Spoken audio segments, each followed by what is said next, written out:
welcome to Off the Cuff interview series presented by Emerging Leaders Society of Spokane, a part of Spokane County United Way.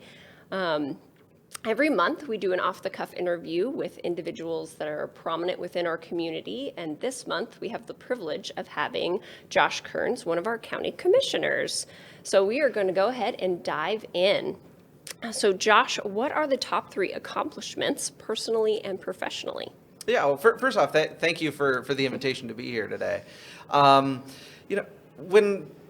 I'd say my biggest accomplishments, first I would probably say education. I mean, and I think that's probably a big accomplishment for a lot of people. I mean, it certainly takes a lot of time, a lot of dedication and work. So I would say my education. I mean, and when I say that, everything from high school to earning my associate's degree and my bachelor's degree and my master's degree at Whitworth. So from a standpoint as a county commissioner, I would say one of my biggest accomplishments would be the way we at the county have implemented many transparency measures.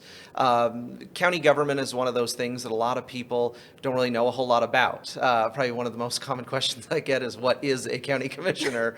Back in 2017, we implemented some transparency measures around our budget writing process to really invite the public in to participate in the budget writing process, share their ideas for everything from on the revenue side to the expenditure side to implementing policies that impact the budget writing process. And then we extended that on to transparency measures in our collective bargaining agreement meetings as well, to invite the public to see that as well, really pulling back the curtain on county government.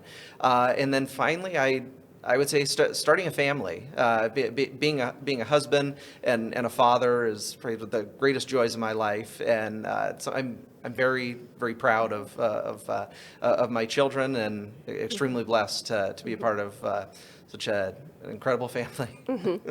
Yeah, I have to say, having kids myself, you have a hard day and you go home and they're just like immured with one tiny little thing, like that, leaves are changing and what is happening. And you're just like, okay, today wasn't as bad as I thought it was. That's right. That's right. Okay, so the next one, what is the most impactful risk that you have taken in your life?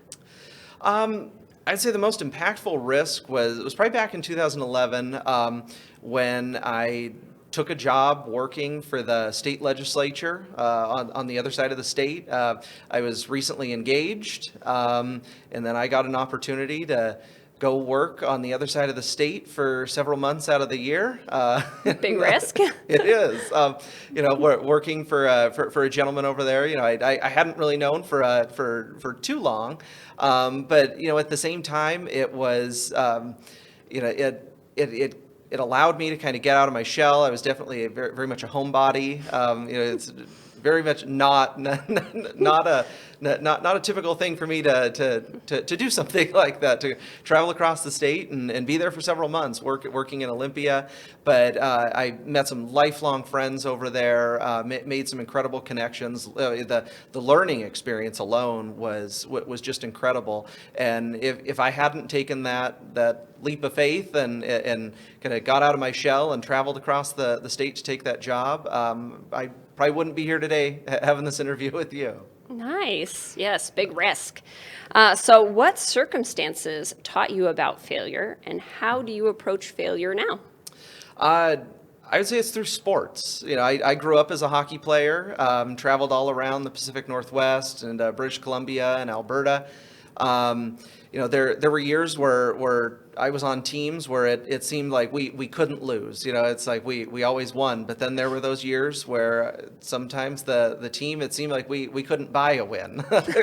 Everything we didn't work. But that showed me, there's winning and losing in just about everything, and you just got to understand, there's always next time. There's next week. There's tomorrow.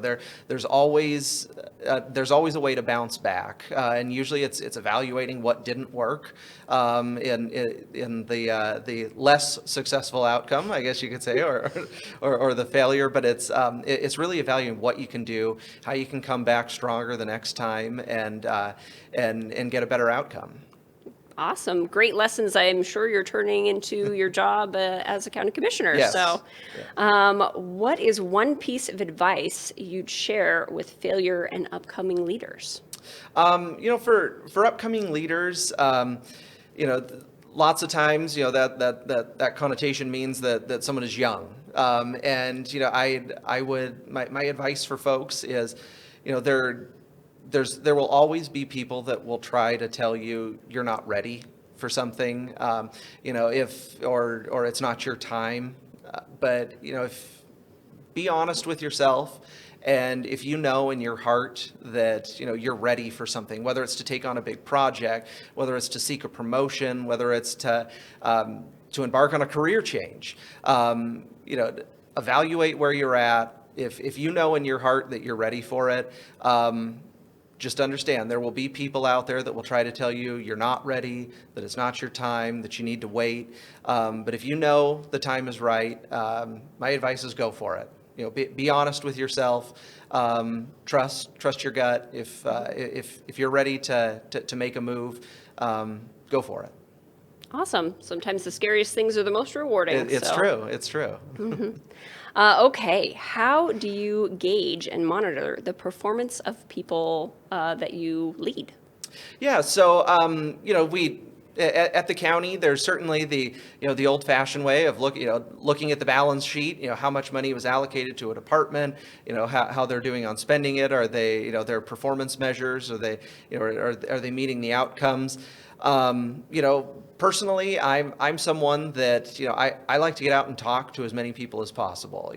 I talk to folks that work at the county and ask them how they're doing, how if they feel they have the adequate tools to meet their responsibility. But beyond that, I am somebody that gets out in the public and I go door to door. I'm one of those elected officials. Even when I am not on the campaign trail, I will still go out and I will canvass door to door and introduce myself, ask folks, how do you have any concerns or questions about the county? Is there anything you'd like to see the county working on? And I will talk to the public and ask them, how are we doing at the county? Do you have any issues? Have you had any problems with the county?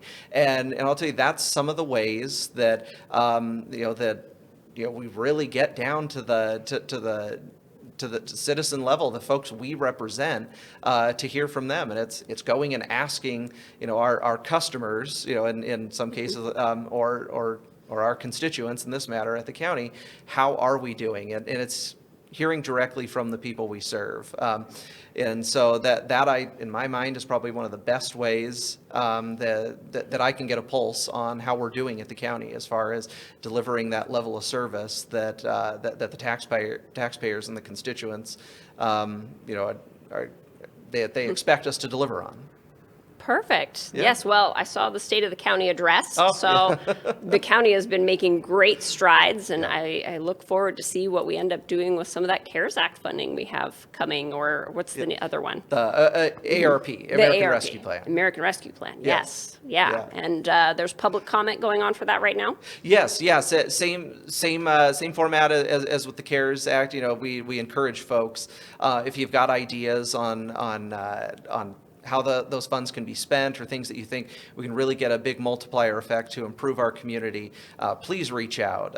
You can contact us directly through the SpokaneCounty.org website. You can give us a call. You can reach out to us on Facebook. Really, whatever avenue you want to use to reach out to us. If you've got a good idea, we want to hear it.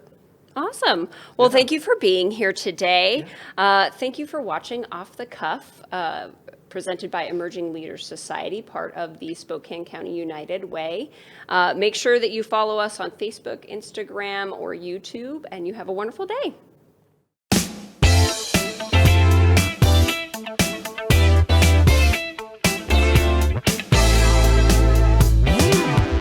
The Emerging Leaders Society is a network of philanthropic young professionals supporting Spokane County United Way's vision through networking, volunteering, and professional development.